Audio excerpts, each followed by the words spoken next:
ওই যে স্লিপার করতেছে, দেখো না, স্লিপার করা শিখে গেছে।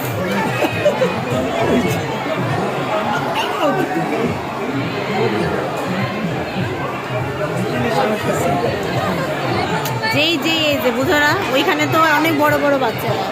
দিয়ানা এখন কি করছে? বন্দুকের ওটা খেলছো বাবার সাথে? লাইন কেন? আচ্ছা, ওই ফিশের এটা যদি আবার খেলুক, বারবার তো খেলা যাবে বলে। ওই যে পানি মারারটা আরেকবার খেলবা বাবার সাথে?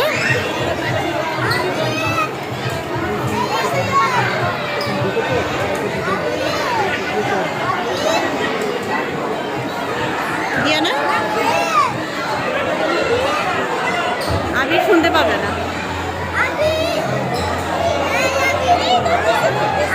শুনে না, দেখ একা একাই খেলে যাচ্ছে।